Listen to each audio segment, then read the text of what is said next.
सभी साथियों को नमस्कार।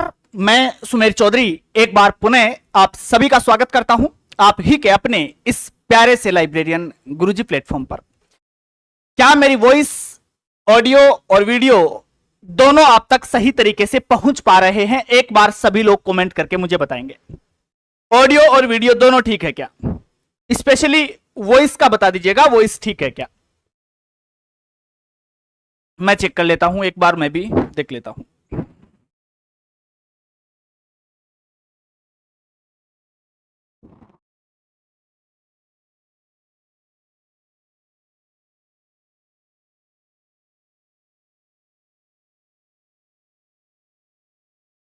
सर एकदम नहाए धोए चकाचक लग रहे हैं। अच्छा नहीं बेटा, ऐसी कोई बात नहीं है।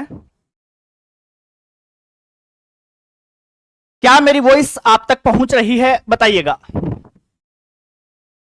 हाँ जी ठीक है, यस सर, ओके, आ रही है, बिल्कुल सही है, ठीक है बेटा। तो करें शुरू फिर क्लास को। चलो जी शुरू करते हैं, ज्यादा टाइम वेस्ट नहीं करेंगे, डायरेक्ट क्लास शुरू करते हैं। सभी लोग अपनी एक बार एंट्री दर्शा दीजिए कि हम आ गए हैं। लाइक्स वगैरह से मुझे पता चल जाएगा कि आपकी एंट्री हो गई है। आपने अपनी जो जॉब लगने के बाद सिग्नेचर करोगे ना, तो वो वाले सिग्नेचर शायद आपके लाइक से यहां हो जाते हैं। उम्मीद करता हूं सबने लाइक कर दिया होगा जो भी अभी अवेलेबल हैं।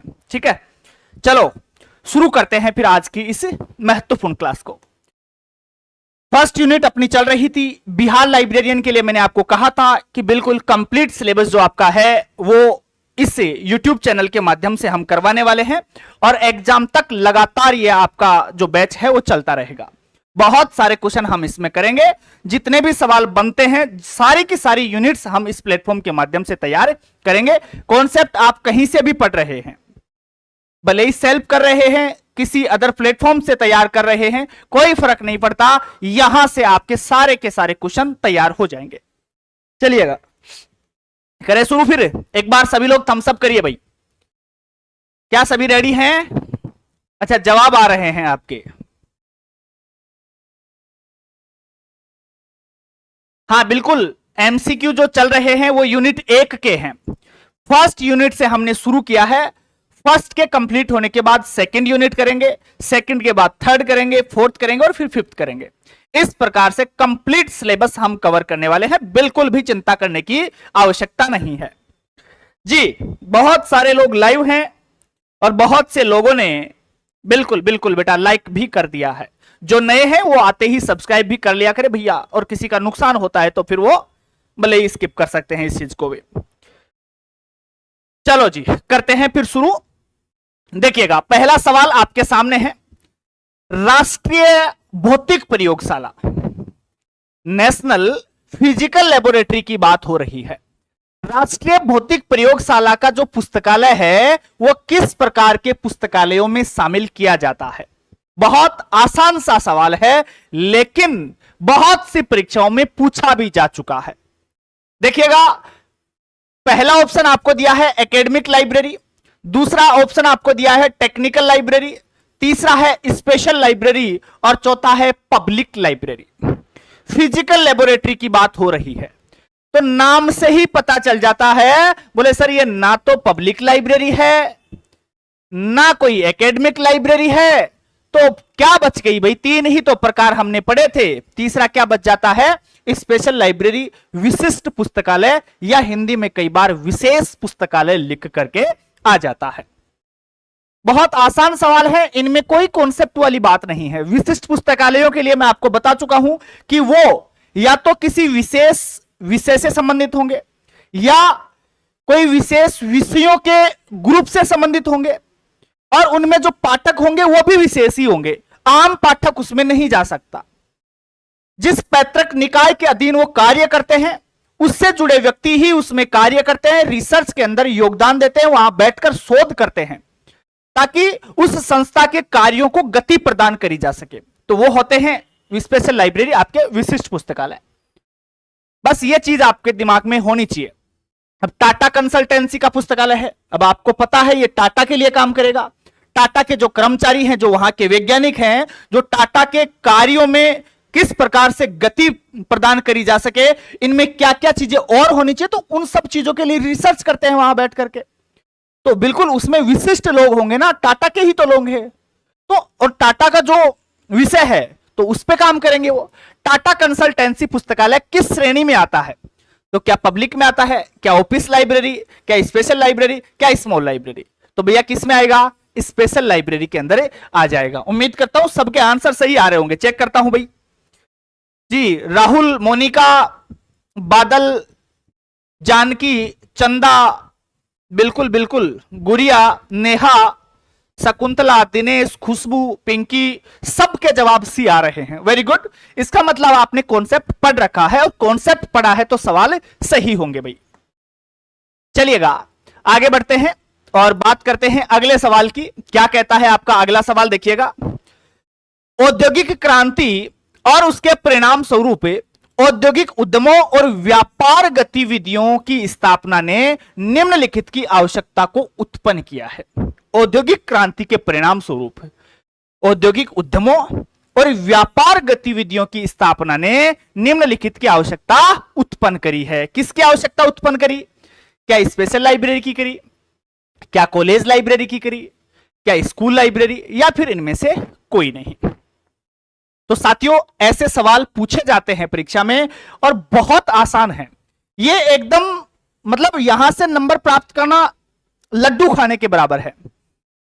एकदम बना बनाया है, सिर्फ खाना है, बहुत आसान है। तो यहां सही जवाब आपका हो जाएगा स्पेशल लाइब्रेरी। देखो, औद्योगिक क्रांति के परिणाम स्वरूप जो उद्योग हैं, जो व्यापार हैं, उनका बहुत तेजी से विकास हुआ। अब इनकी विशेषज्ञता के ऊपर रिसर्च करने के लिए आवश्यकता पड़ी, तो इनकी विशेषज्ञता पर रिसर्च करने के लिए आपके जो स्पेशल लाइब्रेरी है उनका विकास हुआ। तो ध्यान रखना, स्पेशल लाइब्रेरी यहां पर आपका सवाल और ये इसका जवाब है। चलिएगा अगला सवाल बताइएगा मुझे। एमपीपीएससी 2019 में यह सवाल पूछा गया है भाई। एमपीएससी में यह सवाल पूछा गया है 2019 में, इसलिए आपके लिए तो बहुत महत्वपूर्ण होने वाला है। कृषि पुस्तकालय, एग्रीकल्चर लाइब्रेरी की बात हो रही है, गवर्नमेंट ऑफ मिजोरम। भैया ये किस में जाएगा? क्या पब्लिक लाइब्रेरी है, क्या एकेडमिक है, नेशनल है, या स्पेशल है? चारों में से एक सही जवाब है। मैं वेट करूंगा इस सवाल के जवाब का। मैं देखता हूं, देखिए कितने लोग सही जवाब दे पाते हैं। अगर मेरी बात आप समझ गए थे तो इसका परफेक्ट जवाब देंगे, अदरवाइज आप यहां गलती करेंगे मुझे लगता है जी। देखो डी जवाब आ रहा है सबका, एक साथ सभी लोग डी जवाब दे रहे हैं जी। बिल्कुल बिल्कुल डी आ रहा है सबका जवाब। अच्छा, एक बच्चे का ए बी आया है, संजू कुमारी का जवाब ए बी है। ओके, बाकी सभी लोग डी दे रहे हैं। हेमंत, रोहित, मनीषा, कीर्ति, रूबी, अवी, सुमित। अच्छा ठीक है, सभी लोगों का जवाब डी जा रहा है, तो बिल्कुल सही जवाब भी यहां पर क्या होगा? डी होगा। डी क्यों होगा समझिए, यह है एग्रीकल्चर लाइब्रेरी। तो आपको पता है इसमें विशिष्ट विषय की बात हो रही है।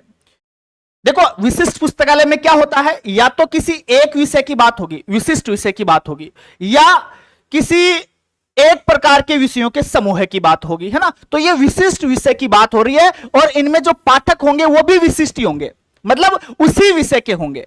तो ठीक है, विशिष्ट विषय है आपका एग्रीकल्चर, और इसमें जो रीडर आएंगे वो भी एग्रीकल्चर से संबंधित होंगे। तो भैया पाठक भी विशिष्ट है और विषय भी विशिष्ट है। ऐसे परिस्थिति जब आ जाए तो वहां लाइब्रेरी कौन सी होगी? आप कहेंगे सर विशिष्ट लाइब्रेरी होगी। यहां हर कोई तो नहीं जाता होगा ना, जो एग्रीकल्चर के ऊपर शोध करते हैं वही विद्यार्थी यहां जाते होंगे, इससे जुड़े हुए जो कर्मचारी हैं वो वहां जाते होंगे, है ना। तो सही जवाब यहां पर क्या चला जाएगा? आपका डी जाने वाला है। वेरी गुड, अधिकांश लोगों का जवाब सही था। अगला सवाल देखिएगा, निम्नलिखित में से कौन सा पुस्तकालय विशेष पुस्तकालय का उदाहरण है, मतलब विशिष्ट पुस्तकालय का उदाहरण है? और यह सवाल आपका पूछा गया जेकेएसएसबी 2016 में। ये जितने भी सवाल हैं किसी ना किसी परीक्षा में पूछे जा चुके हैं, और पूछे जा चुके हैं तो आप ये तय मान के चलिएगा कि आपकी परीक्षा की दृष्टि से बहुत ज्यादा महत्वपूर्ण साबित होने वाले हैं। देखिएगा 4 ऑप्शन आपके सामने हैं, आपको बताना है कि विशिष्ट पुस्तकालय कौन सा है, स्पेशल लाइब्रेरी कौन सी है चारों में से। क्या दिल्ली पब्लिक लाइब्रेरी, देखो यहां तो सीधा सीधा दिख गया पब्लिक और स्कूल, तो ये तो बिल्कुल बावड़ा आदमी होगा कोई जवाब देगा तो। दूसरा ऑप्शन दिया है national library of India, Bharat का राष्ट्रीय पुस्तकालय, क्या स्पेशल है, मैंने बताया था ये तो पब्लिक लाइब्रेरीज के अंदर पढ़ाया था मैंने ये तो। या फिर एक कुछ लोग अगर 4 प्रकार बताते हैं तो नेशनल लाइब्रेरी को एक अलग प्रकार मानते हैं। उसके बाद जवाहरलाल नेहरू विश्वविद्यालय, क्या वे विशिष्ट है, या फिर पार्लियामेंट लाइब्रेरी, चारों में से सही जवाब क्या होगा, दीजिए भाई जवाब। जी जवाब आपके शुरू हो गए हैं, रूही का जवाब आया है पार्लियामेंट लाइब्रेरी। उसके बाद शकुंतला का जवाब है सी, मतलब जवाहरलाल नेहरू यूनिवर्सिटी लाइब्रेरी। ठीक है बेटा, यूनिवर्सिटी लाइब्रेरी है, यूनिवर्सिटी तो कहां जाती है, एकेडमिक में जाएगी, बावली हो गई है। नहीं भाई बिल्कुल बावली बात कर रही है बेटा। काजल भी जवाब सी दे रही है, अरे क्या होगा तुम्हारा, मैंने कहा था ना एकेडमिक लाइब्रेरी के 3 प्रकार बताए थे, स्कूल, कॉलेज और यूनिवर्सिटी। ये तो यूनिवर्सिटी है, एकेडमिक में जाएगी, गधेड़ो ऐसी गलतियां मत करो। तो ये तो हो ही नहीं सकता, 3 में से दो जवाब, 3 में से जवाब आ रहा है सबका डी। बहुत स्पीड के साथ सभी लोग डी जवाब दे रहे हैं, वेरी गुड। पार्लियामेंट लाइब्रेरी, हां बिल्कुल सही जवाब है आपका, यहां पर डी ही होगा। कैसे होगा, यह बात हो रही है विशिष्ट पुस्तकालय की, स्पेशल लाइब्रेरी की। तो मुझे बताइए कि पार्लियामेंट की अगर कोई लाइब्रेरी है, मतलब संसद की अगर कोई लाइब्रेरी है, तो वहां पर हर कोई जा सकता है या कोई भी जाके पढ़ सकता है, नहीं ना। वहां पर जो संसदीय कार्य हैं उनके ऊपर शोध होते हैं, और वहां पर कौन जा सकता है, या तो सांसद जा सकते हैं या संसद से जुड़े हुए व्यक्ति जा सकते हैं, केवल सीमित लोग हैं, विशिष्ट पाठक ही वहां जा सकते हैं। तो यह क्या है, विशिष्ट पुस्तकालय है। आइडिया लगा लिया करो, ऐसे सोचा करो कि क्या वहां सब जा सकते हैं, कोई भी जाकर पढ़ सकता है, कोई भी नहीं जा सकता तो इसका मतलब पब्लिक तो नहीं है। और एकेडमिक के 3 प्रकार आपने देखे थे, स्कूल, कॉलेज और यूनिवर्सिटी, अगर उनमें से नहीं है तो फिर क्या बच गया, विशिष्ट बच गया। विशिष्ट में ही विशिष्ट विषय होगा, पाठक भी वहां के विशिष्ट होंगे। चलो जी, दिक्कत होनी नहीं चाहिए ऐसे सवालों में। तो देखिएगा अगला सवाल, केंद्रीय सरकार के द्वारा केंद्रीय स्थान पर स्थापित पुस्तकालय को क्या कहा जाता है। केंद्र सरकार के द्वारा केंद्रीय स्थान पर जो स्थापित किया गया है पुस्तकालय, उसे क्या कहा जाता है, मतलब सेंट्रल गवर्नमेंट के द्वारा सेंट्रल प्लेस पर जो लाइब्रेरी स्थापित करी जाती है उसे क्या कहेंगे। क्या उसे सेंट्रल लाइब्रेरी कहेंगे, क्या उसे नेशनल लाइब्रेरी कहेंगे, क्या उसे पब्लिक लाइब्रेरी, या उसे कहेंगे सेंट्रल पब्लिक लाइब्रेरी। बताइए भाई क्या कहेंगे उसे। चारों में से एक सही जवाब है, आप मुझे बताइएगा कि वो सही जवाब क्या है। DSSB 2014 में यह सवाल ऐसे के ऐसे छप के आया था, और अब आपको यहां इसका आंसर छापना है। देखता हूं जवाब आपके क्या है। बहुत स्पीड से आपके जवाब डी चल रहा है किसी बच्चे का, नेहा कुमारी डी दे रही हैं, बादल सी, जी बिल्कुल, पीहू का बी है, ए जवाब भी है किसी का। अरे मिक्स जवाब कैसे आ रहे हैं, ये क्या गड़बड़ कर रहे हो भाई। ऐसे सरल सरल सवालों में भी दिक्कत हो रही है, तो अभी तो सेकंड यूनिट तो आना बाकी है। ये तो बहुत बेसिक सवाल अभी चल रहे हैं आपके, धीरे धीरे हम बहुत ऊपर तक जाने वाले हैं, लेवल बढ़ाएंगे हम धीरे धीरे। ये तो बेसिक सवाल है, कोई छोटा बच्चा भी कर देता है। अभी खैर जब एक बार आप कॉन्सेप्ट पढ़ के आ जाएंगे ना, जो हार्ड सवाल आएंगे उनमें भी आपको दिक्कत नहीं आएगी। लेकिन ये दिक्कत क्यों आ रही है, मुझे लगता है शायद आपने कॉन्सेप्ट अच्छे से नहीं पढ़ रखा। अभी जहां से भी आप पढ़ रहे हैं कॉन्सेप्ट बहुत अच्छा करके आइएगा, फिर देखना इनमें कहीं समस्या नहीं आएगी। ऐसे सवाल एकदम लड्डू लगेंगे आपको ना, मीठे वाले। चलो जी, केंद्रीय सरकार के द्वारा ना, केंद्रीय सरकार के द्वारा केंद्रीय स्थान पर स्थापित पुस्तकालय को हम क्या कहते हैं, उसे हम कहेंगे national library. National library of India Bharat का राष्ट्रीय पुस्तकालय है ना। तो कहां है भाई राष्ट्रीय पुस्तकालय, आप कहेंगे सर कोलकाता में है। राष्ट्रीय पुस्तकालय कोलकाता में है, और कोलकाता में भी अगर पूछे तो कहां बताएंगे, बेल्वेडियर स्टेट में बताएंगे। कहां, बेल्वेडियर स्टेट।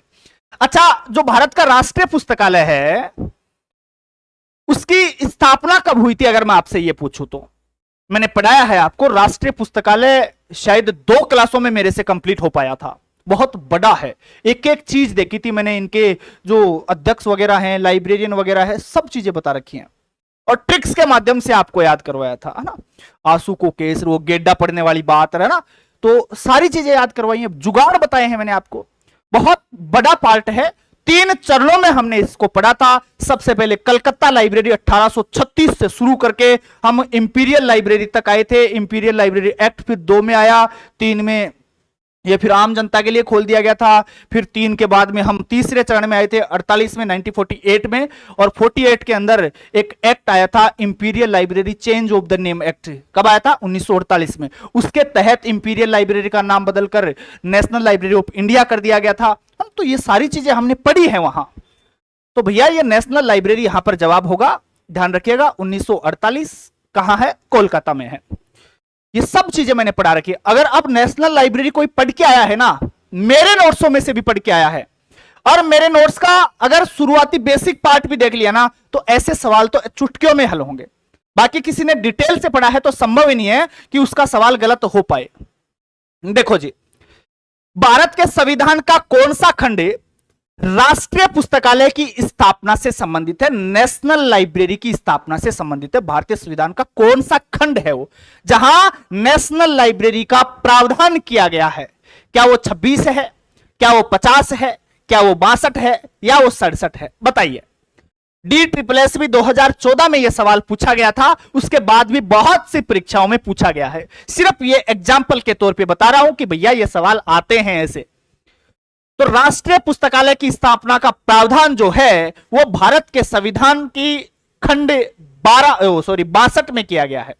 इसमें किया गया है 62 में किया गया है। तो ये याद रखना, ऐसे सवाल बहुत सारी परीक्षाओं में आजकल पूछे जा रहे हैं।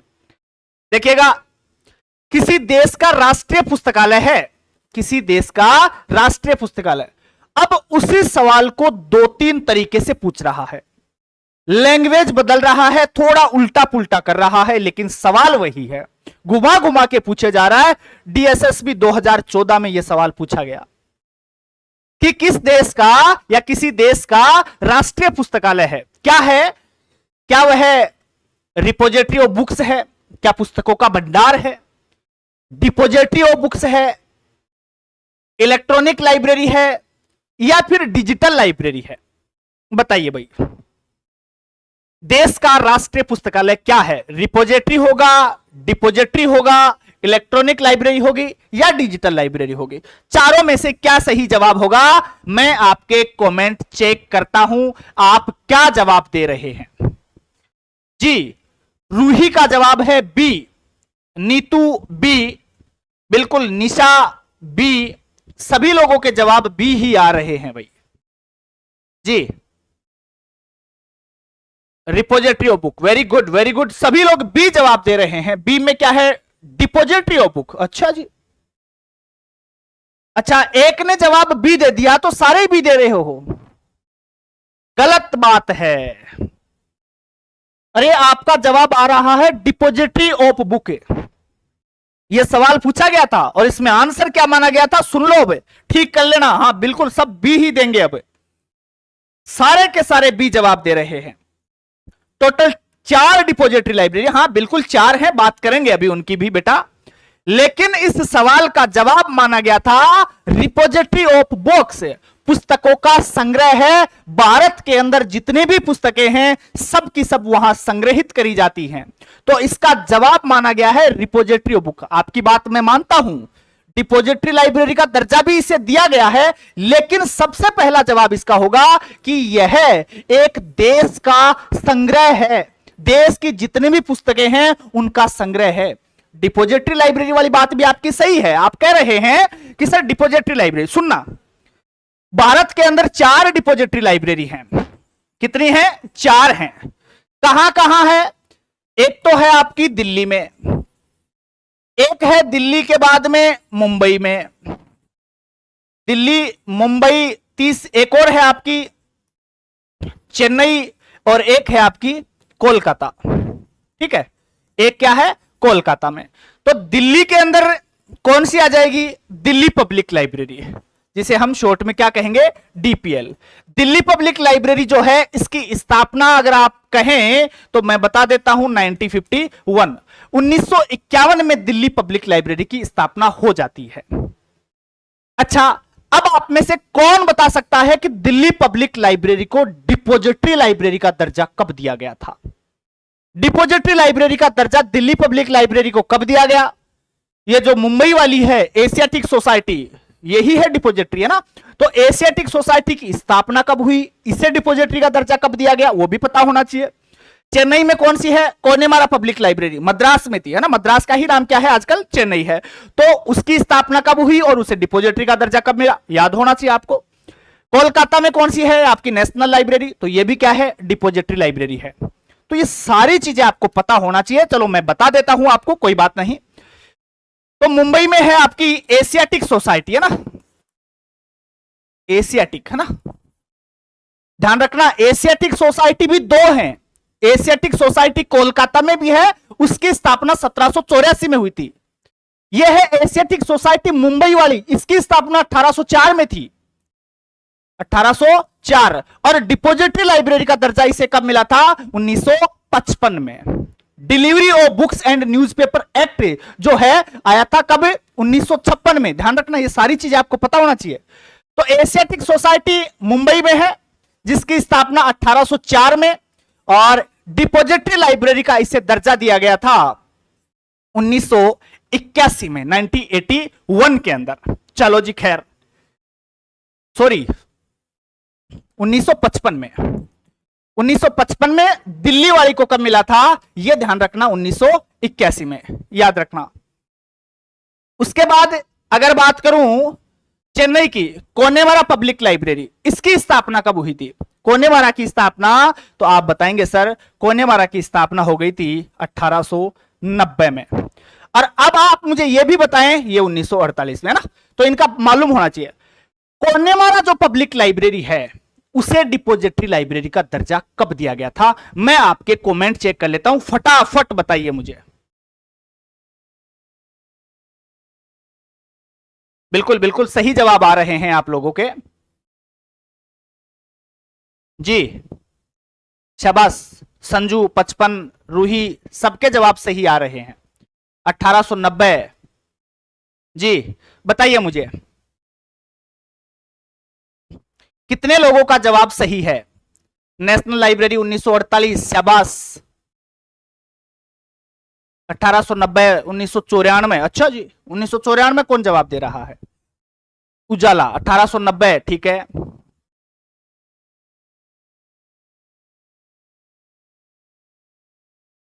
में अखिलेश का जवाब है 55, राजेश 94, 86। अरे इतने जवाब क्यों आ रहे हैं आप लोगों के? सवाल तो मैंने एक पूछा है और जवाब आप ढेर सारे दे रहे हैं। ध्यान रखना, दिल्ली 1951, 1981 के अंदर depository library, Mumbai Asiatic society 1804, 55 के अंदर इसे भी क्या दे दिया गया था, डिपोजिटरी लाइब्रेरी का दर्जा। चेन्नई कोनेमारा पब्लिक लाइब्रेरी 1890, ध्यान रखना इसे भी 1955 में ही डिपोजिटरी लाइब्रेरी का दर्जा प्राप्त हो गया था। इन सब चीजों का आपको पता होना चाहिए। अच्छा, फिर एक और सवाल मेरा यहां से, मैं अगर आपसे यह पूछूं कि ठीक है आपने बता दिया कि डिपोजिटरी लाइब्रेरी तो 4 हैं, लेकिन बच्चे उलझते कहां हैं? बच्चे उलझेंगे राष्ट्रीय महत्व के पुस्तकालयों में और डिपोजिटरी लाइब्रेरी में, दोनों मिक्स हो जाती हैं। अब मेरा सवाल है कि बताइए राष्ट्रीय महत्व के पुस्तकालय कितने हैं? राष्ट्रीय महत्व के पुस्तकालयों की संख्या मुझे बताइए, और फिर मैं एक एक का नाम भी पूछूंगा, फिर उनकी स्थापना का वर्ष भी पूछूंगा, और फिर उन्हें राष्ट्रीय महत्व का दर्जा कब दिया था वो भी पूछूंगा। या तो आप बता दो, नहीं तो फिर मैं तो आपको बताने वाला ही हूं। चलो जी आइएगा, फटाफट आपके कमेंट चेक कर लेते हैं। संजू 55, अरे ठीक है ये तो हो गया। अब मुझे बताइए आप लोग कि राष्ट्रीय महत्व के जो पुस्तकालय हैं उनकी संख्या कितनी है? राष्ट्रीय महत्व के पुस्तकालय क्यों ना, राष्ट्रीय महत्व के जो पुस्तकालय हैं उनकी संख्या आपको बतानी है कितनी है। राष्ट्रीय महत्व के पुस्तकालय, जुगाड़ भी बता रखा है आपको यार, हर एक चीज का जुगाड़, कंफ्यूज होने ही नहीं चाहिए आपको। 11 जवाब आ रहा है लक्ष्मी का, राजीव 5, कोई संजय यादव 4 जवाब दे रहे हैं जी। 5 4 11 मिक्स जवाब आपके आ रहे हैं। अधिकांश लोगों के जवाब 5 आ रहे हैं। साक्षी 5, नीलम 5, मुकेश 5, अमित, मीणा 5, आरती 5, बिल्कुल बिल्कुल सबके जवाब। सरस्वती ठीक है। राजीव बिश्नोई पांचों के नाम बता रहे हैं और उनकी स्थापना का वर्ष भी बता रहे हैं। वेरी गुड बेटा, अगर आपकी प्रिपरेशन ऐसे चलती रही तो 100% है, अच्छी रैंक के साथ आप सिलेक्शन निकाल के ले जाएंगे। जैसा मैं आपके हर बार कमेंट देखता हूं, आपके कमेंट बहुत सटीक होते हैं। ठीक है, देखिएगा राष्ट्रीय महत्व के पुस्तकालय कितने हैं? 5। और जुगाड़ ने क्या बताया था भैया, आपके जो देवी देवता हैं वो क्या है? राष्ट्रीय महत्व की चीजें हैं। तो राष्ट्रीय महत्व का उनको समझ लेना और देवी देवताओं के नाम याद कर लेना 5 के। और 5 देवी देवता कौन से याद रखने हैं मैं बता देता हूं।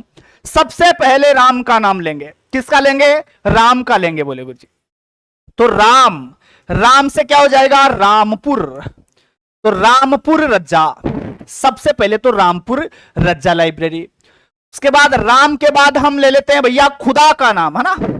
तो चलो जी, खुदा हो गए। खुदा से क्या हो जाएगा आपका? खुदा बख्श। खुदा बख्श ओरिएंटल लाइब्रेरी ना, पटना वाली, बिहार वाले बच्चों के लिए है। ठीक है, राम हो गया, खुदा हो गया। ठीक है, दोनों हो गए। तो अब कृष्ण जी को याद कर लेते हैं।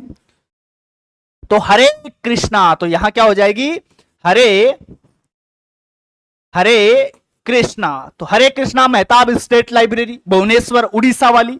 ठीक है, ये हो गई। राम हो गया, खुदा हो गया, कृष्ण जी हो गए। और कृष्ण जी के बाद में हम और किसे याद करते हैं? सरस्वती को कर लेते हैं। सरस्वती। तो सरस्वती महल लाइब्रेरी भी आपको याद रखनी है। ये ठीक है, हो जाएगी। 4 हो गई। 4 के बाद में एक याद कर लेना, आपकी नेशनल लाइब्रेरी, जो हर जगह आएगी। नेशनल लाइब्रेरी जो आपकी है ना, वो डिपोजिटरी लाइब्रेरी में भी आएगी और वो आपकी राष्ट्रीय महत्व की लाइब्रेरी में भी शामिल होगी। दोनों जगह शामिल होगी, गलती नहीं करनी है। तो ये तो कॉमन है दोनों में। बाकी जो बच गए देवताओं के नाम है। चलो जी, अब मैं आपसे पूछूं, बताइए रामपुर रज्जा लाइब्रेरी जो है वो कहां है? आप कहेंगे सर रामपुर नाम से ही पता चल रहा है, रामपुर यूपी में है। रामपुर रज्जा की स्थापना, फिर आप कहेंगे सर रामपुर रज्जा की स्थापना जो है 1774 में हुई थी। ठीक है, खुदा बख्श लाइब्रेरी की स्थापना, पहले तो ये बताओ खुदा बख्श कहां है? आप कहेंगे सर पटना में है। ठीक है, खुदा बख्श लाइब्रेरी पटना में है, लेकिन स्थापना कब हुई थी? तब आप कहेंगे सर 1891 के अंदर। हरे कृष्णा, हरे कृष्णा, तो हरे कृष्णा की स्थापना कब हुई थी? 1959 में। उसके बाद सरस्वती महल 1918 में। नेशनल लाइब्रेरी 1948 में। आपको पता ही है, change of the name act आया था 1948 में, उसके तहत इसका नाम नेशनल लाइब्रेरी ऑफ इंडिया हो गया था। ये आपने देख ली 5 राष्ट्रीय महत्व की लाइब्रेरी, 1 2 3 4 और 5। आपने इनके स्थापना वर्ष भी जान लिए, लेकिन अब इन्हें दर्जा दिया गया था राष्ट्रीय महत्व की लाइब्रेरी का। तो भैया वो दर्जा कब कब दिया गया वो सन भी आपको याद होनी चाहिए। मेरे साथ अगर एग्जाम तक आप लगातार जुड़े रहेंगे ना, तो ये सन तो आपको याद हो जाएंगी, पता तक नहीं चलेगा कब याद हो गई। आपको अभी ऐसे लग रहा होगा, बोले गुरुजी इतनी सारी सन क्या याद करनी है? अरे हो जाएंगे, चिंता मत करो। ये बहुत सारे टॉपिक्स में वापस रिपीट होंगी, बहुत बार रिपीट होंगे एग्जाम तक, तो बहुत बार रिपीट हो जाएंगे, चिंता करिए ही मत आप तो बस एक बार इनको साथ साथ देखते रहें, सारी की सारी याद हो जाएंगी। और अगर आपने कॉन्सेप्ट पढ़ा है, कॉन्सेप्ट वाली हमारी क्लासें ली है, तो वहां तो सबके जुगाड़ भी मैंने बताए हैं, बहुत सी चीजों के जुगाड़ हैं। चलो जी, अब बात करते हैं इनके राष्ट्रीय महत्व की।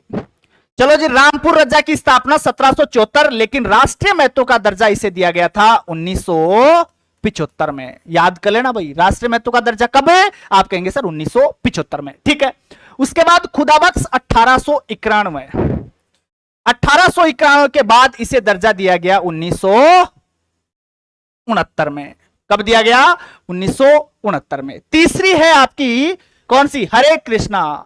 हरे कृष्णा गुण सटे नहीं तो सताएगा लोगों को, है ना, तो 1987। ठीक है, सरस्वती महल लाइब्रेरी 1918। इसके लिए 2 सन निकल के आती हैं, एक तो निकल के आएगी आपकी 1923 1983 और बहुत सारी बुक्स हैं वो कहती हैं नहीं 1986 में मिला था, 86 में मिला था राष्ट्रीय महत्व का दर्जा। तो दोनों चीजें याद करनी पड़ेंगी। मेरे पास भी कोई इलाज नहीं है। एक आपकी नेशनल लाइब्रेरी है ही, वो तो राष्ट्रीय महत्व की वैसे ही हमेशा से है, बनी जब से ही है, तो उसके तो सोचने की जरूरत ही नहीं है। क्या इन सब चीजों का आपको मालूम है? ऐसे सवाल अगर आपसे परीक्षा में पूछ लिए जाए, क्या जवाब दे देंगे?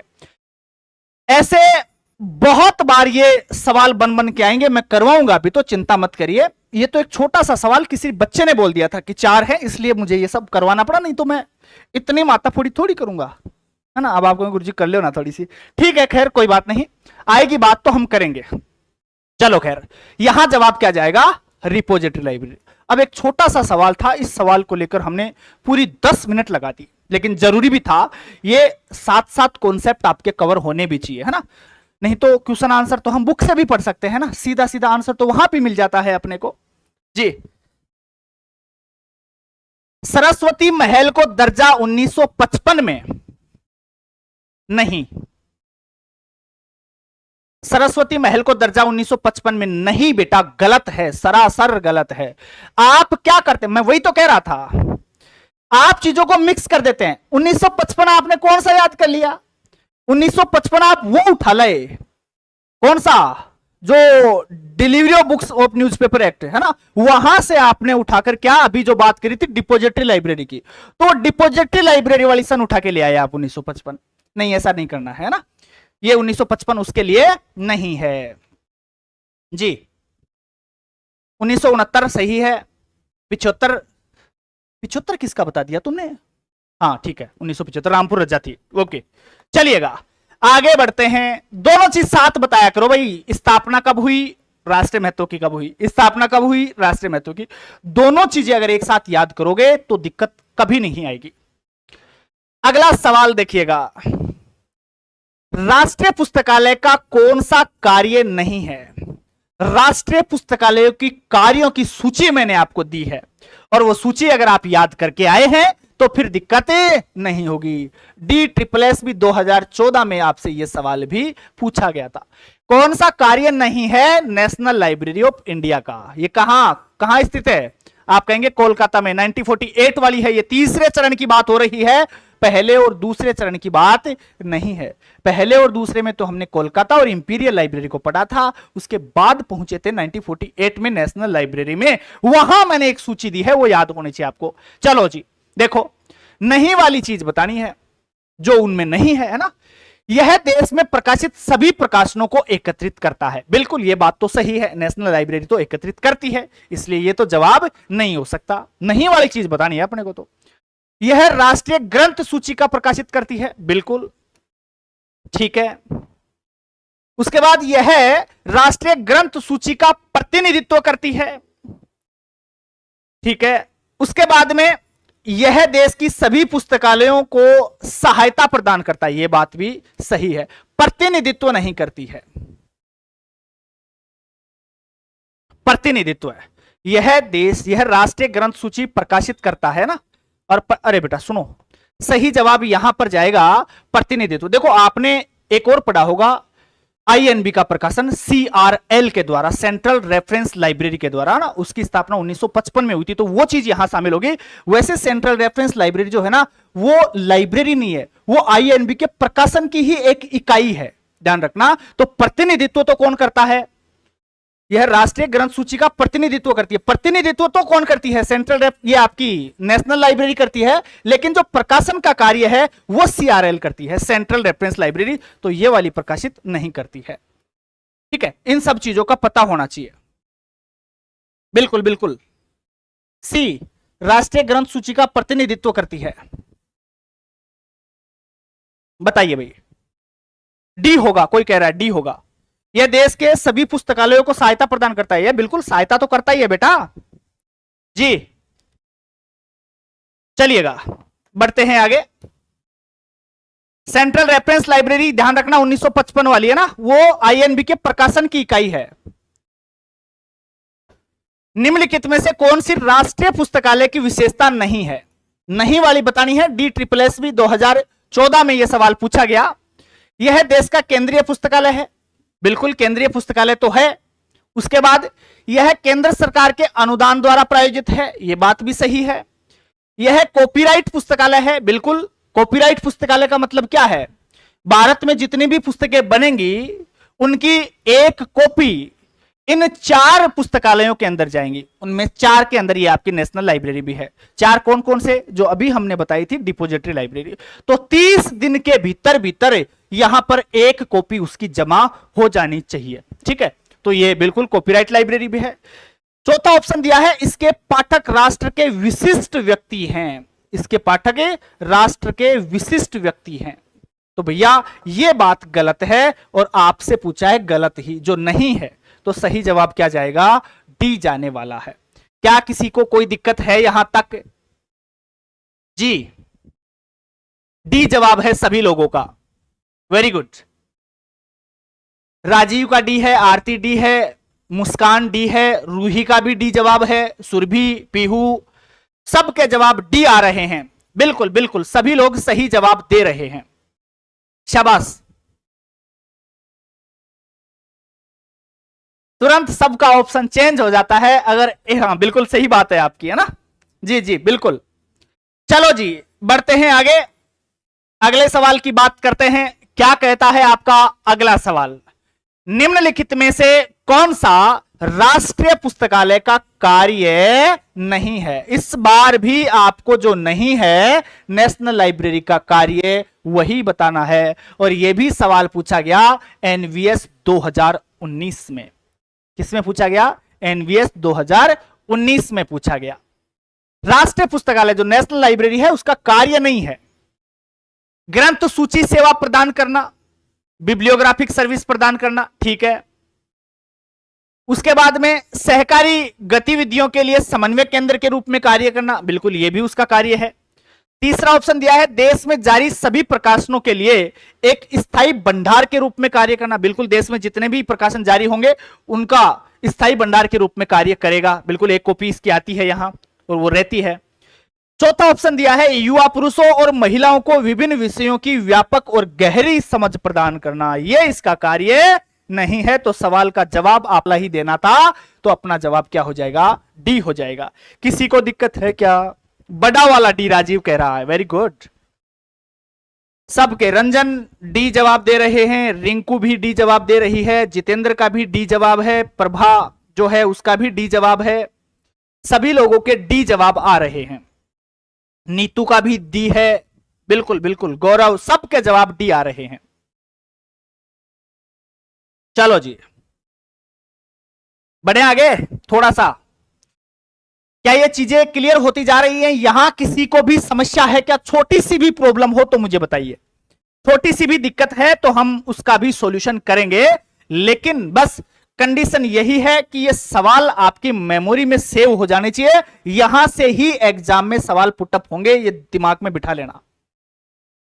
आपको ये तो तैयार करने ही है जो राजस्थान लाइब्रेरियन की प्रिपरेशन कर रहे हैं और उनको आउट ऑफ सिलेबस पढ़ना है, तो ये सवाल तैयार करके चले जाना। पक्का है अगर आउट ऑफ सिलेबस में फर्स्ट यूनिट से कोई सवाल आएगा तो यहां से आपको जरूर से मिल जाएगा। बाकी और गहनता से पढ़ना है तो मैंने आपको कॉन्सेप्ट में बहुत डिटेल से पढ़ा रखा है, उसकी चिंता करने की आवश्यकता नहीं है। चलो जी बढ़ते हैं आगे। सर थोड़ा साइड हो जाएं। बिल्कुल बेटा साइड ही हो जाऊंगा तो फिर पढ़ाएगा कौन तुम्हें? चलो जी अगले सवाल की बात करते हैं। राष्ट्रीय पुस्तकालय की स्थापना के लिए की गई थी? किसके लिए की गई थी? मैं खालिस्तान के स्थान पे किसके जोड़ देता हूं। राष्ट्रीय पुस्तकालय जो नेशनल लाइब्रेरी है उसकी स्थापना किसके लिए करी गई थी? अच्छा साइड में हो जाऊं तो आप स्क्रीनशॉट ले लेंगे। बेटा स्क्रीनशॉट की जरूरत नहीं है, इनकी पीडीएफ मैं टेलीग्राम चैनल पे अवेलेबल करवा देता हूं और टेलीग्राम का लिंक इस वीडियो के डिस्क्रिप्शन में भी मिल जाएगा और यूट्यूब चैनल पे आप जाएंगे तो वहां पर भी लिंक मिल जाएगा, वहां से आप इनकी पीडीएफ ले लिया करें। पीडीएफ मिल जाएगी, ये पीपीटी है, अभी पीडीएफ फॉर्मेट में भी मिल जाएगी आपको, चिंता मत करिए। और वहां से नहीं लेते हो तो एप्लीकेशन पे मैं डाल देता हूं, वहां से आप ले लिया करें। लेकिन अब पढ़ना तो आपको ही पड़ेगा ना, मैं तो आपको अवेलेबल करवा सकता हूं, बाकी मेहनत तो आपको करनी ही पड़ेगी। मैं भी आपके साथ साथ लगातार एग्जाम तक मेहनत करूंगा ना यार, थोड़ी सी मेहनत तो कर लिया करो ना। सभी का जवाब आ रहा है ए, बहुत स्पीड के साथ आपके जवाब है। पीहू का जवाब डी है इस सवाल के लिए। बाकी लोगों का ए जवाब आ रहा है। ठीक है, देखते हैं, अभी चेक कर लेते हैं। राष्ट्रीय पुस्तकालयों की स्थापना किसके लिए की गई थी? सुनना, राष्ट्रीय विरासत और संस्कृति के संरक्षण के लिए। यह बात तो 100% सही है। ठीक है, नया राजनीतिक दर्शन प्रस्तुत करना, यह राष्ट्रीय पुस्तकालय का कार्य नहीं है भाई साहब। सामाजिक संघर्षों का हल करना, यह राष्ट्रीय पुस्तकालय का कार्य नहीं है, इसलिए यह वाला तो अपने आप ही कट गया। तो सही जवाब यहां पर क्या जाने वाला है? ये राष्ट्रीय विरासत और संस्कृति का संरक्षण करना। सही जवाब क्या जाएगा? ए जाने वाला है। Very good. अच्छा, सी भी जवाब है किसी का? सी भी जवाब है। सामाजिक संघर्षों को बेटा ये नेशनल लाइब्रेरी का कार्य नहीं है, यह सामाजिक संगठनों का काम है, वो करेंगे। चलिएगा अगला सवाल, delivery of books and newspaper act. भैया ये कब आया था? 1954 में। ठीक है, कोई बात नहीं।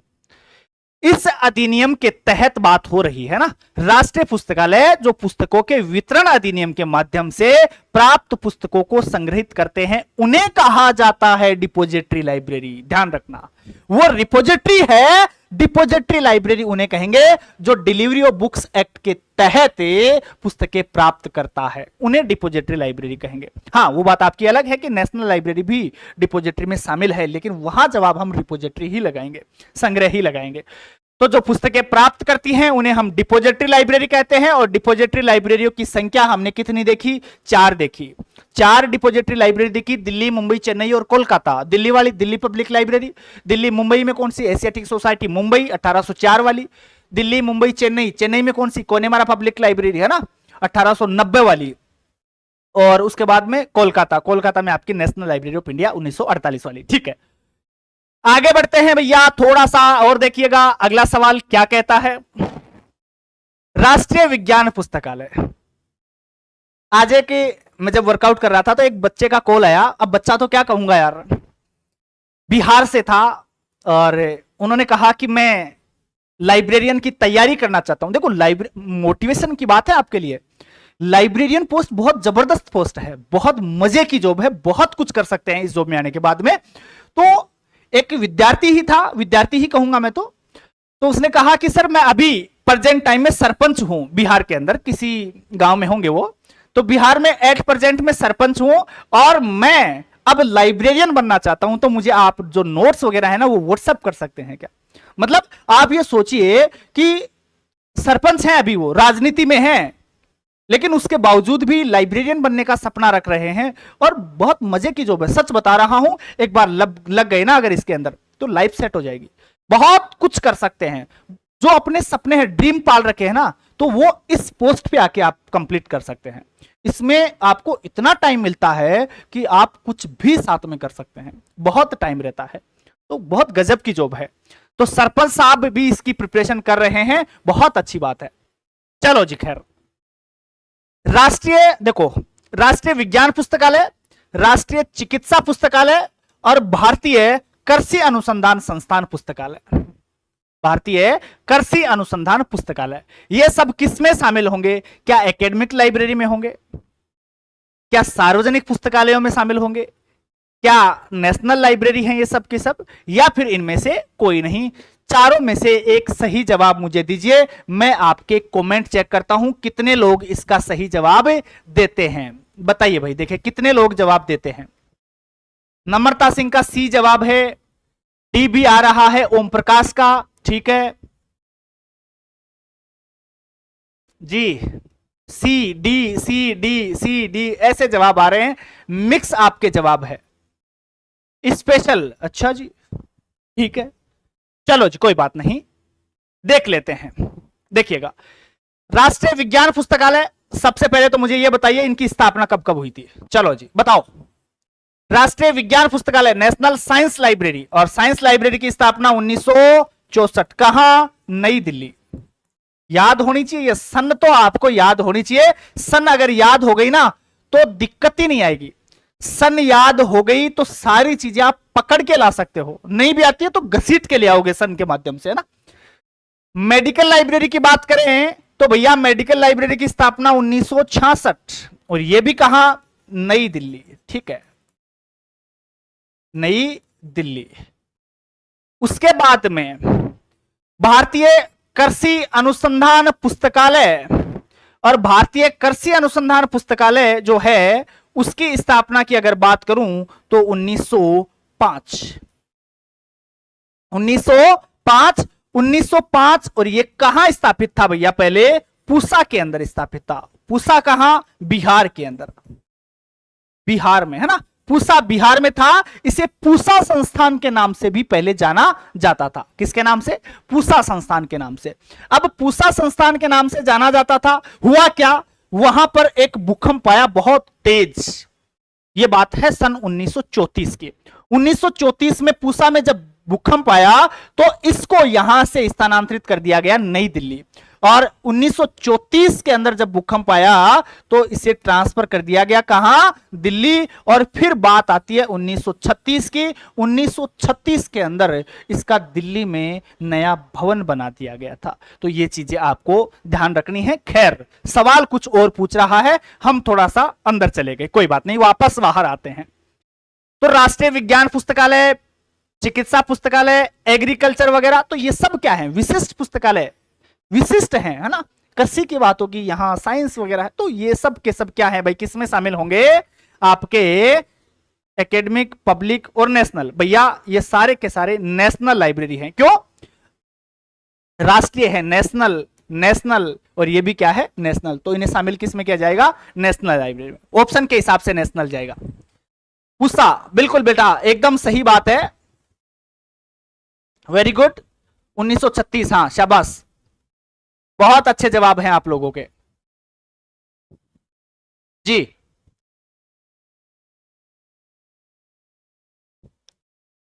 दीजिए जवाब, देखिए C perfect answer, C perfect answer, हाँ बिल्कुल सी परफेक्ट आंसर है।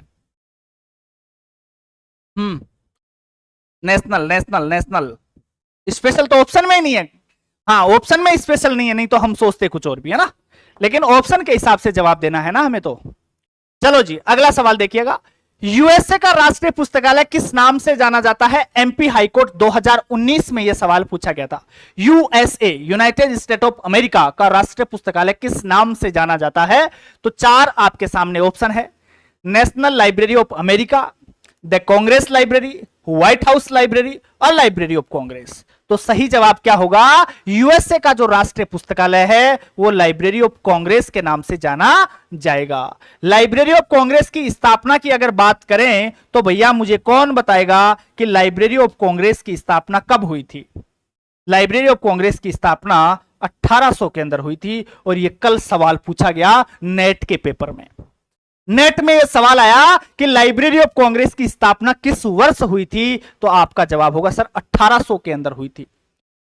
ध्यान रखना, दुनिया का सबसे बड़ा पुस्तकालय यही है। आपसे सवाल अगर पूछ लिया जाए कि पूरी दुनिया के अंदर सबसे बड़ी लाइब्रेरी कौन सी है, तो जवाब होगा लाइब्रेरी ऑफ कांग्रेस। अच्छा, लाइब्रेरी ऑफ कांग्रेस कहां स्थित है? तो आप कहेंगे सर वॉशिंगटन डीसी के अंदर, और वॉशिंगटन डीसी कहां है? अमेरिका में है। तो यह ध्यान रखना भाई, ये सारे सवाल है पूछे जाते हैं विभिन्न परीक्षाओं के माध्यम से। एमपी हाईकोर्ट में भी यह सवाल पूछा गया। एमपीएससी के अंदर 2019 में यह वाला सवाल आया, क्या यूएसए के राष्ट्रीय पुस्तकालय का नाम क्या है? एक ही सवाल है लेकिन अलग अलग तरीके से पूछता है, ठीक है, बताइए। हाँ बिल्कुल 1800 सही जवाब जा रहा है, बिल्कुल बिल्कुल, library of Congress, very good. America, USA, Washington, सभी लोग जवाब दे रहे हैं और शानदार जवाब दे रहे हैं। सुनीता मिश्रा बिल्कुल सही जवाब है, रूही का भी सही है, राजीव का भी सही है, मुन्नी का भी सही है, बिल्कुल बिल्कुल। चलो जी, खैर, यूएसए के राष्ट्रीय पुस्तकालय का नाम क्या था? क्या अमेरिकन नेशनल लाइब्रेरी है, लाइब्रेरी ऑफ कांग्रेस है, लाइब्रेरी ऑफ अमेरिका है, या नेशनल लाइब्रेरी ऑफ यूएसए है? क्या होगा भाई? अभी हमने देखा लाइब्रेरी ऑफ कांग्रेस कहां की है भाई? यूएसए की राष्ट्रीय लाइब्रेरी है, तो लाइब्रेरी ऑफ कांग्रेस, अर्थात जवाब क्या जाएगा? बी जाएगा। स्थापना की हम बात कर ही चुके हैं, जगह की बात हम कर ही चुके हैं, ये सब के सब सवाल आते हैं, सबसे सवाल पूछता है लाइब्रेरी ऑफ कांग्रेस किसकी राष्ट्रीय लाइब्रेरी है? डी ट्रिपल एस बी में पूछ लिया। बताओ, थोड़ी सी लैंग्वेज बदल रहा है या थोड़ा सा चेंज कर देता है, बाकी सवाल वही है। घुमा घुमा के लगातार पूछ रहा है। कल फिर पूछ लिया था, कल नेट के पेपर में भी यह सवाल पूछ लिया। तो आप देखिए यह सवाल कितना जरूरी है आपके लिए, बहुत महत्वपूर्ण साबित होगा यह सवाल। तो भैया लाइब्रेरी ऑफ कांग्रेस यूएसए की राष्ट्रीय लाइब्रेरी है, नेशनल लाइब्रेरी है ना वहां की। चलो जी, डी जवाब होगा। लाइब्रेरी ऑफ कांग्रेस की स्थापना कब हुई थी, ये वाला सवाल आया था कल, ऐसे कैसे आया था, सीधा का सीधा नेट में पुटअप हो गया, डायरेक्ट आ गया था। बताओ अब कितने आसान सवाल आते हैं। आप लोगों के बीच में सिर्फ एक हवा वो बनी हुई है, बोले यार नेट को पेपर लगेगा, नेट को पेपर तो बहुत दोरो है ना, दोरो मतलब बहुत टफ होता है। तो भैया नेट का पेपर टफ नहीं होता है। गलती आप लोगों की यह है और कुछ टीचर्स की भी है ना। अगर हर चीज का कॉन्सेप्ट बहुत अच्छे से करवा देना तो मुझे लगता है नेट सबसे आसान है। नेट वैसे देखा जाए तो रियल में सबसे आसान है, इसलिए है कि वहां पर ज्यादातर सवाल मिलाने वाले होते हैं और उनमें से 2 मिल जाते हैं तो लगभग लगभग सवाल आपका सही हो जाता है। और मिलान वाले सवाल तो बहुत आसान होते हैं, 4 में से मुश्किल से 2 पकड़ने होते हैं। कुछ सवाल ऐसे हैं जिनमें चारों पकड़ने होते हैं ना, तो बहुत आसान है नेट का पेपर। सिर्फ एक हवा बना रखी है लोगों ने कि नेट का पेपर मुश्किल, बहुत आसान होता है भाई। लाइब्रेरी ऑफ कांग्रेस की स्थापना कब हुई, 1800 में हुई थी। और इसका कहां है भाई, मुख्यालय कहां है, कहां स्थित है ये, यूएसए के किस शहर के अंदर है। तो आप जवाब देंगे सर वॉशिंगटन डीसी। तो याद ऐसे कर लेना, लाइब्रेरी ऑफ कांग्रेस कहां है, वॉशिंगटन में। तो भैया कांग्रेस आजकल विपक्ष में है, तो कांग्रेस विपक्ष में है तो वो क्या करेगी, लाइब्रेरी की वॉशिंग ही करेगी। तो लाइब्रेरी ऑफ कांग्रेस वॉशिंग करेगी, मतलब वॉशिंगटन डीसी में है, वॉशिंगटन में है। तो जुड़ जाएगा, जुगाड़ बना लिया करो यार, मैं तो ऐसे ही बनाता हूं भाई। चलो जी अगला सवाल देखिएगा, लाइब्रेरी ऑफ कांग्रेस के लाइब्रेरियन की नियुक्ति किसके द्वारा करी जाती है। वीएसएससी 2019 में यह सवाल आपसे पूछा गया था। लाइब्रेरी ऑफ कांग्रेस के जो लाइब्रेरियन वहां बनते हैं उनकी नियुक्ति कौन करता है। क्या प्रेसिडेंट करता है यूएसए का, क्या कांग्रेस के अध्यक्ष करते हैं, या फिर लाइब्रेरी मामलों के मुख्य अधिकारी, या इनमें से लाइब्रेरी ऑफ कांग्रेस के अध्यक्ष करते हैं। सही जवाब आपको बताना है, यूएसए के राष्ट्रपति करते हैं, अध्यक्ष करते हैं, कांग्रेस के लाइब्रेरी मामलों के मुख्य कार्यकारी करते हैं, या फिर लाइब्रेरी ऑफ कांग्रेस के अध्यक्ष करते हैं। बताइए क्या जवाब होगा। जवाब आपके आ रहे हैं, किसी का ए आ रहा है, किसी का सी आ रहा है, किसी का डी आ रहा है, मिक्स जवाब आ रहे हैं। अच्छा बी भी आ रहा है, रंजन का जवाब आ रहा है ए, ठीक है। मिक्स जवाब बी/डी भी दे रहे हैं कुछ बच्चे। तो बेटा आप देखिए लाइब्रेरियन का पद कितना महत्वपूर्ण होता है, आप खुद देखिए। एक उस देश का राष्ट्रपति लाइब्रेरियन की नियुक्ति करता है, तो छोटी सी बात तो नहीं है। लाइब्रेरियन वाली जॉब तो बहुत जोरदार है ना, तो दिमाग में रखना भैया। तो उस देश का राष्ट्रपति जो है, अमेरिका का राष्ट्रपति लाइब्रेरियन की नियुक्ति करता है, छोटी बात तो नहीं होगी यार, बहुत गजब की जॉब है ना। तो मेहनत करनी है, मौका भी है यार, तो मौका जब है तो क्यों ना भुना लिया जाए। रोज अगर शाम 8:30 बजे आप जुड़ते हैं तो आपके बहुत सारे सवाल तो डायरेक्ट पुटअप यहीं से हो जाएंगे। चलिएगा अगला सवाल देखिएगा, इंग्लैंड का राष्ट्रीय पुस्तकालय का क्या नाम है। इंग्लैंड का राष्ट्रीय पुस्तकालय किस नाम से जाना जाता है। क्या ब्रिटिश लाइब्रेरी के नाम से, क्या नेशनल लाइब्रेरी के नाम से, क्या नेशनल लाइब्रेरी ऑफ यूके के नाम से, या फिर ब्रिटिश म्यूजियम के नाम से जाना जाता है। बताइए भाई, 4 ऑप्शन आपके सामने हैं। हाँ डोनाल्ड ट्रंप है जी, ट्रंप का नाम तो तुम्हें बहुत जल्दी याद रहता है जी, शाबाश। जवाब आ रहे हैं आप लोगों के, सी जवाब आ रहा है, ए भी आ रहा है, ए बी भी आ रहा है। अच्छा मिक्स जवाब आ रहे हैं, कोई बात नहीं, एक बार गलती कर भी लेनी चाहिए। गलती करेंगे तो उससे सीखेंगे, गलती यहां कर लेंगे तो परीक्षा में शायद वो गलती नहीं होगी। ये मैंने अक्सर देखा है। आप किसी भी एग्जाम के अंदर कोई सवाल गलत करके आ जाइएगा और जब आप फिर पढ़ेंगे बाद में किसी और तैयारी के लिए, वो सवाल जब सामने आता है तो मुझे लगता है कि वो आप लाइफ टाइम गलत नहीं करते हैं, तुरंत कनेक्ट होगा माइंड वहां से कि यार ये तो वहां आया था और मैंने ये कर दिया था आंसर, जबकि आंसर तो इसका ये है। वो फिर आप जिंदगी में नहीं भूलते हैं। D C C D, British museum भी जवाब दे रहा है प्रवीण। ओके, ब्रिटिश म्यूजियम कहां है? डी में है। ओके, खटीक साहब का जवाब है डी। अधिकांश लोगों के जवाब डी ही आ रहे हैं। डी ओके कर दीजिए सर। ओके कर देता हूं बेटा, मैं तो, मेरा क्या बिगड़ जाएगा, लेकिन नुकसान आपका हो जाएगा क्योंकि यहां जवाब डी नहीं जाएगा, यहां जवाब जाएगा ब्रिटिश लाइब्रेरी। जवाब क्या जाएगा? British library. अरे भैया ब्रिटिश म्यूजियम नहीं है। ब्रिटिश म्यूजियम क्यों नहीं है? ब्रिटिश म्यूजियम की स्थापना हो गई थी 1753 में, 1753 के अंदर। फिर 1759 में इसे जनता के लिए खोल दिया गया। फिर 1973 में इसका नाम बदल दिया गया और कर दिया गया इसे ब्रिटिश लाइब्रेरी।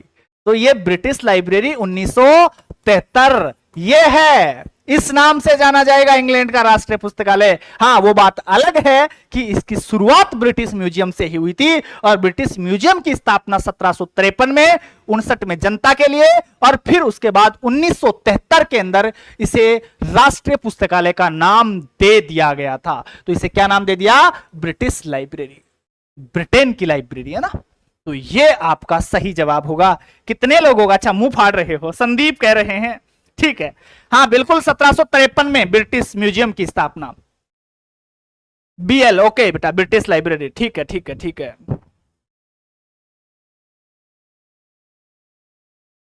गुड़िया नाराज हो रही है किसी विद्यार्थी से। कोई बात नहीं बेटा, ये विद्यार्थी हैं ऐसे करते हैं ना, तो इग्नोर कर दिया करो, छोटी छोटी चीजें हैं।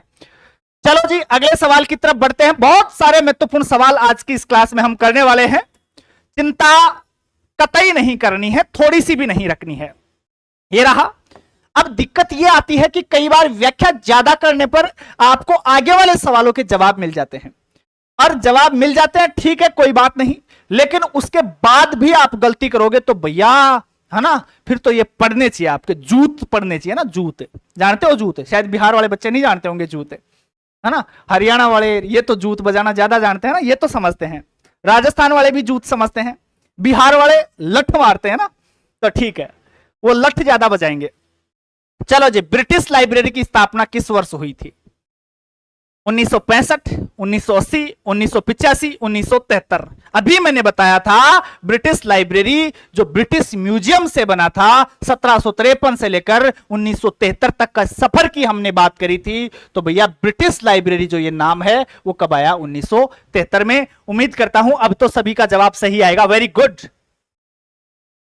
जूत, अच्छा पांडे सुनीता मुस्कुरा रही हैं, ठीक है जी, जानते हैं बोले सर। हाँ जानते हो, हाँ जूत तो ज्यादा जानोगे तुम, भले ही सवाल का जवाब नहीं जानो जी। चलो जी, बिल्कुल सबके सही जवाब आ रहे हैं। India office library, India office library कहां स्थित है? DSSB 2019 में यह सवाल आया। मैं आपसे दोनों चीजें जानना चाहूंगा कि इंडिया ऑफिस लाइब्रेरी कहां स्थित है। एक चीज तो ये बताइए, एक चीज ये बताइए स्थापना किसने करी, एक चीज ये बताइए स्थापना कब हुई। 3 जवाब दीजिए मुझे इसके, और तीनों दे दिए तो इसके बाहर सवाल नहीं जाएगा इंडिया ऑफिस लाइब्रेरी से। चलो जी कमेंट शुरू हो गए। हाँ बिल्कुल 1461, शाबाश। इसका जवाब दीजिए मुझे, इंडिया ऑफिस लाइब्रेरी कहां स्थित है? गड़बड़ करते हैं। ए जवाब आया किसी का ग्रेट ब्रिटेन, बी जवाब आया यूएसए, अच्छा जी। सी जवाब दे रहे हैं अधिकांश लोग। पामी कुमारी का भी सी जवाब है, रविंद्र का भी सी है। अरे एक्स सर्विसमैन को चिंता करने की जरूरत ही नहीं है, मेरी सिर्फ एमसीक्यूज की क्लासें भी कर लेंगे तो धड़ल्ले से पास हो जाएंगे। और अगर क्लासें ले ली, एप्लीकेशन से आपने मेरा कंप्लीट बैच कर लिया है, सारा कॉन्सेप्ट वहां से कवर कर लिया है, तो बहुत अच्छी रैंक के साथ घर के पास में पोस्टिंग आप ले सकते हैं। बिल्कुल सी जवाब आ रहा है अधिकांश लोगों का, ए भी आ रहा है और सी भी आ रहा है। Very good. चलो जी आगे बढ़े, देखते हैं क्या जवाब है इसका। इंडिया ऑफिस लाइब्रेरी, अच्छा वर्ष नहीं आया अभी तक, वर्ष भी बताइए। जवाब तो आ रहे हैं आपके, लेकिन मुझे इसका वर्ष भी बताइए। इंडिया ऑफिस लाइब्रेरी की स्थापना किस वर्ष में हुई थी? मुन्नी का सी जवाब है, जसवंत का भी सी है, दिलीप का भी सी है, बहुत से लोगों का सी जवाब आ रहा है जी। इंडिया वाले रुक जाओ, राजीव बिश्नोई कह रहे हैं। अरे इंडिया वाले रुक जाओ, बिल्कुल सही बात है कि इंडिया ऑफिस जो लाइब्रेरी थी वो कहां थी? ग्रेट ब्रिटेन में थी। कहां थी? ग्रेट ब्रिटेन में। स्थापना कब हुई थी? तब आप कहेंगे सर 1801 में। किसके द्वारा करी गई थी? तो ईस्ट इंडिया कंपनी आपकी, एक तो थी ईस्ट इंडिया कंपनी और एक थी ब्रिटिश सरकार, TISH। जो ब्रिटिश गवर्नमेंट थी वहां की, ईस्ट इंडिया कंपनी और ब्रिटिश गवर्नमेंट दोनों ने मिलकर के आपकी इंडिया ऑफिस लाइब्रेरी की स्थापना करी थी लंदन के अंदर। कहां करी थी? लंदन में करी थी। क्यों करी थी? क्योंकि उस समय ईस्ट इंडिया कंपनी का राज था, 1801 की बात है ये, है ना। तो उस समय जो भारत के दस्तावेज थे, भारत से संबंधित जो भी डॉक्यूमेंट थे, जो भी यहां का साहित्य था, उसको संरक्षित करने के लिए ब्रिटिश गवर्नमेंट और ईस्ट इंडिया कंपनी दोनों ने मिलकर के क्या किया था? आपकी इंडिया ऑफिस लाइब्रेरी की स्थापना लंदन में कर डाली थी। बाद में ये ब्रिटिश लाइब्रेरी का अंग बन गई, वो बात अलग है, लेकिन इसकी स्थापना 1801 में ईस्ट इंडिया और ब्रिटिश गवर्नमेंट दोनों ने मिलकर करी थी लंदन के अंदर। और लंदन कहां पड़ता है? आपके ब्रिटेन में पड़ता है। क्या यहां किसी को दिक्कत होगी? बिल्कुल 1801, शाबाश, वेरी गुड, सबके जवाब सही आ रहे हैं, वेल डन। जी जी बिल्कुल सही जवाब है भाई, राजीव सही जवाब है। हाँ बिल्कुल सही कह रहे हैं कि अब सबका ऑप्शन चेंज हो जाएगा, बिल्कुल होना भी चाहिए ना यार, इसीलिए तो हम सीखते हैं। पहले हम गलत जवाब देंगे, गलत जवाब देंगे, उसके बाद सर सही जवाब देंगे, सर सही जवाब देंगे तो मेमोरी में हमेशा हमेशा के लिए हो जाएगा। तो ये जरूरी भी है, दिया करो जवाब, सब लोग दिया करो, भले ही आए नहीं आए, और उससे फायदा होगा। अगर आप गलत जवाब देंगे फिर सामने से सही जवाब आएगा तो दिमाग में तुरंत क्लिक होगा। एक चीज आप देखना, आप अपनी किताब खोल लेना, ये नोटिस करना इस चीज को। मान लीजिए आप कहीं भी कोचिंग नहीं कर रहे हैं, सेल्फ स्टडी कर रहे हैं, इसलिए मैं कहता हूं एक बार तो कोचिंग जरूर करनी चाहिए, क्योंकि उससे चीजें हाईलाइट हो जाती है। हाईलाइट कैसे होती है? सुनना, आप बुक खोल के पढ़ते हैं, एक बार तो खुद सेल्फ पढ़ रहे हैं, सेल्फ पढ़ते हैं तो आपके लिए सारी चीजें वो समान दिखती हैं, कोई चीज आपको भारी नहीं दिखती, किसी चीज में वजन नहीं लगता आपको, ऐसे नहीं लगता यार ये तो बहुत महत्वपूर्ण है, लगता नहीं है। पहली बार अगर आप पढ़ रहे हैं तो आप सबको ऐसे पढ़ते हुए जा रहे हैं, लेकिन एक बार जब कोचिंग करेंगे तो वहां पर टीचर पढ़ाएगा, टीचर जब पढ़ाएगा तो जो महत्वपूर्ण चीजें हैं वो तो जरूर बताएगा, वो बताएगा, आपको वो नहीं आएगी। फिर उसके बाद आप बुक में देखेंगे, बोले यार ये तो आप पढ़ा, गुरुजी भी बताया अपन को, मतलब आ बात तो इंपॉर्टेंट, हाँ यार ये वाली बात यहां लिखी हुई है। तो वहां जब आप फिर बाद में खुद बुक पढ़ोगे ना, तो उस पॉइंट के ऊपर ऑटोमेटिकली आपके दिमाग में क्लिक होगा, और दिमाग में अगर क्लिक हो गया तो ये पक्का है आपकी मेमोरी में वो सदैव के लिए निर्धारित हो जाएगा, कभी आप उसे गलत करेंगे ही नहीं, हमेशा हमेशा के लिए वो स्थायी हो जाएगा। तो इसलिए कहता हूं कि एक बार सबको कोचिंग जरूर करनी चाहिए, क्योंकि उससे पता चलता है कि ये जरूरी है, ये पढ़ने वाला है, और ये आपके लिए जरूरी नहीं है, ये छोड़ने वाली चीज है। सफल वही तो होते हैं, सब कुछ पढ़ने वाला सफल नहीं होता। मैंने ऐसे बहुत सारे विद्यार्थी देखे हैं जो नेट क्वालिफाई हैं, PhD भी कर रखी है, लेकिन सिलेक्शन नहीं हो पा रहा, वैकेंसी में जॉब नहीं ले पा रहे हो। क्यों? उनके पीछे यही कारण है, वो एग्जाम के पैटर्न को नहीं समझ पा रहे हैं, वो सब कुछ पढ़ रहे हैं। अरे आपकी जो ये कंपटीशन वाली एग्जाम है ना, वो कुछ और मांग रही है आपसे, जो उसे चाहिए वो पढ़िए आप। बहुत सारे बच्चे ऐसे क्वेश्चन करते हैं, ऐसे क्वेश्चन पढ़ लेते हैं जिनका कोई खास लेना देना नहीं होता है, वो परीक्षा में ना के बराबर होते हैं। अगर हो जाए तो मुश्किल से एक सवाल आ जाएगा, नहीं तो आएगा ही नहीं। 99.99% तो वो सवाल आता ही नहीं है, और आप उस सवाल के चक्कर में बहुत समय व्यर्थ कर देते हो। इतने समय में आप दूसरे 10 सवाल तैयार कर सकते थे। यही तो है, आपको यह पता होना चाहिए कि क्या पढ़े और क्या छोड़े। अगर यह किसी ने पता कर लिया तो उसका सिलेक्शन तय मान के चलिएगा, होगा ही होगा। तो पढ़ने वाली चीजें और छोड़ने वाली चीजें पता कर लो, और कोचिंग में यही सिखाया जाता है। बाकी सिलेक्शन तो सेल्फ स्टडी से होगा। मैं भले कितने ही दिन रात तुम्हारे सामने यहां क्लासें लेके आ जाऊं, कितना ही आपको डेप्थ नॉलेज दे दूं, लेकिन जब तक दिए गए नॉलेज को आप आत्मसात नहीं करेंगे तब तक सिलेक्शन नहीं होगा। मैं कितना ही चिल्ला लूं, कितना ही आपको मोटिवेट कर दूं, लेकिन जब तक खुद से मोटिवेट नहीं होंगे तब तक भला नहीं हो सकता। सेल्फ स्टडी करोगे, आप खुद पढ़ोगे, पढ़ाने के बाद तो सिलेक्शन होगा, नहीं तो भगवान भी आ जाए तो वो भी आपका सिलेक्शन नहीं दिला सकता। मेरी तो औकात ही क्या है। उम्मीद करता हूं आज का सेशन आपको पसंद आया होगा। क्लासेस जो भी सारे क्वेश्चन आज देखे हैं वो सब के सब आपने बहुत अच्छे से तैयार कर लिए होंगे। जब भी ये सवाल आपके सामने आएंगे तो आप किसी भी सूरत में उन्हें गलत नहीं करेंगे। जिन लोगों ने अभी तक लाइक नहीं किया है एक बार बता दीजिए भाई, फटाफट लाइक करके। जी बहुत सारे लाइव हैं लेकिन लाइक्स अभी कम हैं, है ना। लाइक्स बढ़ाइए भाई सभी लोग जी। हाँ चर्चा कर लेते हैं, मैं कुर्सी ले लेता हूं एक बार, बूढ़ा आदमी हो गया ना, बुढ़ापे में तो लेनी पड़ेगी। अब थोड़ी देर आपसे चर्चा कर लेते हैं। साल नहीं बेटा, अगर परफेक्ट तरीके से तैयारी नहीं करी ना तो 7 साल नहीं 10 साल भी तैयारी कर लो, लेकिन अगर आपने ये समझ लिया कि हम 7 साल में गलती कहां करते आ रहे हैं तो फिर आपको कोई दिक्कत होगी नहीं। अगर आपने अपनी गलतियों से कुछ सीख लिया ना तो दिक्कत नहीं होगी।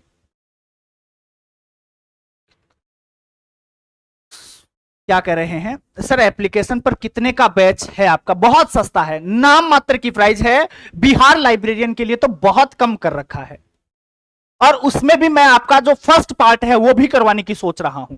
आज बिल्कुल प्लान कर लिया है मैंने, मैं ये बिल्कुल फाइनल सा ही लगभग करने ही वाला हूं कि आपको उसी फीस में फर्स्ट पेपर भी दे दिया जाए। जीके जीएस वाला पार्ट भी मैं करवाऊं, ये भी फाइनल कर लिया है लगभग। थोड़ा सा टीचर्स के साथ डिस्कशन और हो जाए उसके बाद आपको ये सारी चीजें भी अवेलेबल करवाएंगे।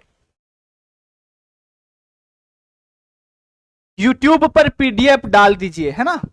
अच्छा जी, कल को कहीं ये ना कह दो कि गुरुजी ग्रहण पढ़ावा जाया करो ना। अरे यार थोड़ा सा समझा करो भैया, यूट्यूब पे कहां डालू यार।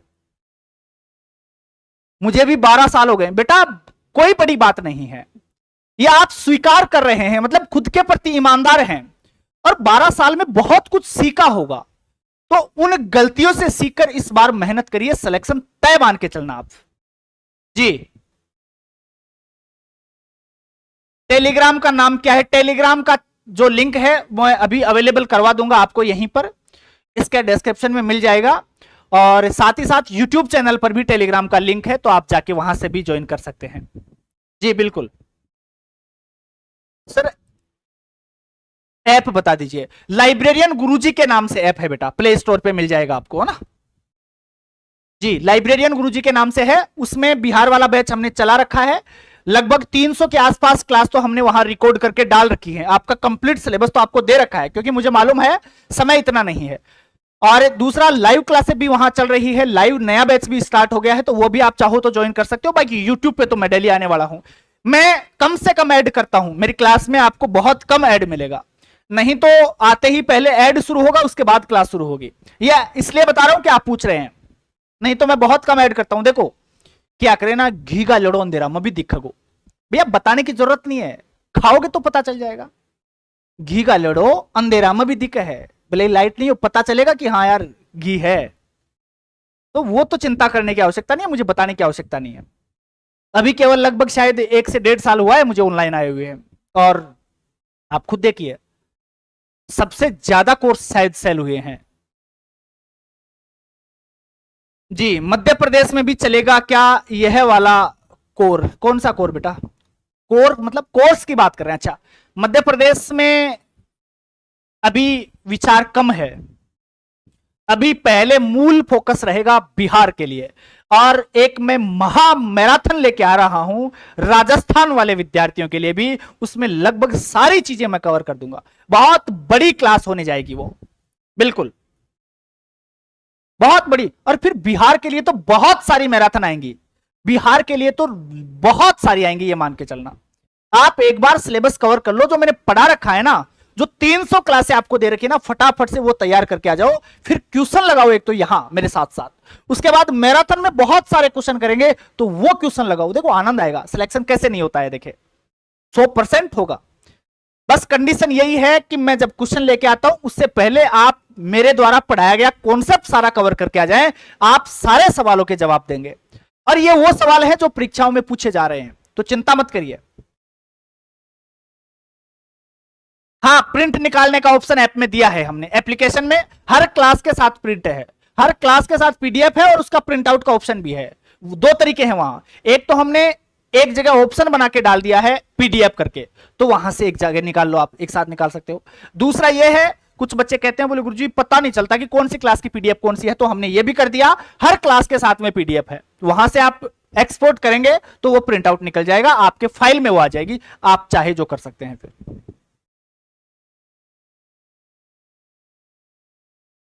सर आप कौन सा बुक से पढ़ाते हो, कृपया बताने का कष्ट करें।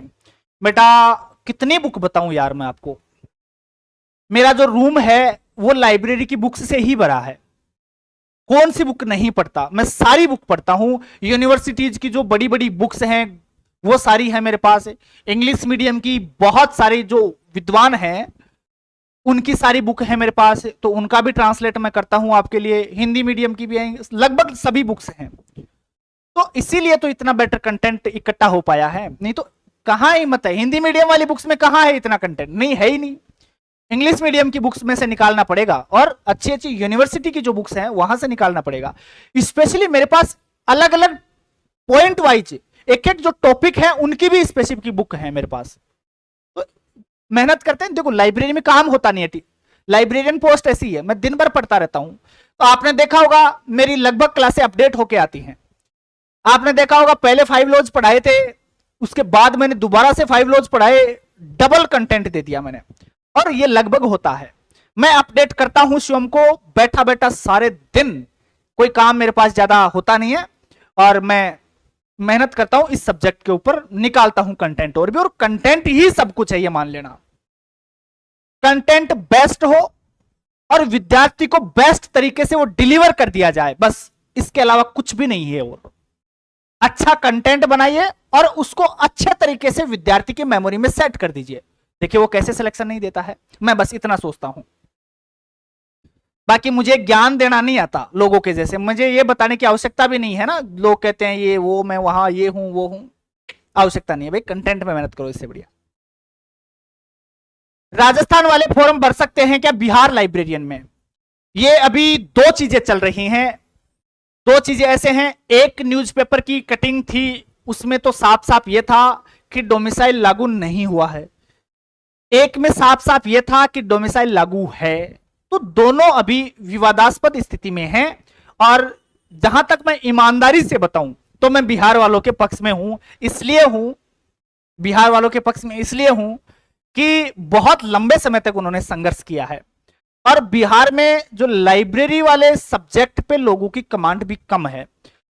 अगर डोमिसाइल लागू नहीं हुआ तो ये राजस्थान वाले जो है ना लड़के, ये मुझे लगता है क्योंकि बहुत समय से ये पढ़ रहे हैं इस सब्जेक्ट को, यहां हर बार वैकेंसी आ रही है, ये भैया गड़बड़ कर जाएंगे। और जहां तक सुनने में आ रहा है डोमिसाइल लागू होगा, शायद बाहर वालों को एंट्री नहीं मिलेगी, जहां ये मेरा पर्सनल व्यू है जी। टाइमिंग क्लास का डेली 8:30 बजे रहता है बेटा, डोमिसाइल लागू है, हाँ बिल्कुल, लेकिन अभी सस्पेंस है इसमें भी, है ना, चुनाव है और इसका फायदा बिहार वालों को मिलेगा शायद, जहां तक मैं समझता हूं। हाँ डुबो देंगे, बिल्कुल डुबोने की तो बात नहीं है, बिहार में बहुत टैलेंटेड बच्चे हैं, बहुत जबरदस्त आईक्यू लेवल रहता है इनका, ये भैया 3 महीने में फाड़ देंगे, 3 महीने में बहुत कुछ कर सकते हैं, मैं जानता हूं इनको, आईक्यू बहुत जबरदस्त होता है इनका, ये मेहनत करते हैं ना तो बहुत जबरदस्त तरीके से करते हैं, ये कर सकते हैं, ये पॉसिबल है भाई इनके लिए, मैं मानता हूं ये 3 महीने में बहुत कुछ कर जाएंगे। ये जो अपने आप को समझते हैं ना इस सब्जेक्ट का विद्वान, ये 3 महीने में उनको ऐसी स्थिति में लाके छोड़ देंगे कि सोचने पे मजबूर हो जाएगा वो जी। चलिएगा कोई बात नहीं, उम्मीद करता हूं क्लास पसंद आई होगी, अगर पसंद आई है तो लाइक कर दीजिएगा। अगर कोई विद्यार्थी नया है तो प्लीज सब्सक्राइब जरूर कर दीजिएगा, और उम्मीद करता हूं शायद आपने कर भी दिया होगा। चलिएगा, मिलते हैं कल अगली क्लास में। बहुत बेहतरीन सेशन होगा, वो भी हर रोज शाम 8:30 बजे आपके साथ इसी चैनल के माध्यम से हम जुड़ने वाले हैं। चलिएगा, बहुत बहुत आप सभी लोगों का धन्यवाद। जय हिंद, जय भारत।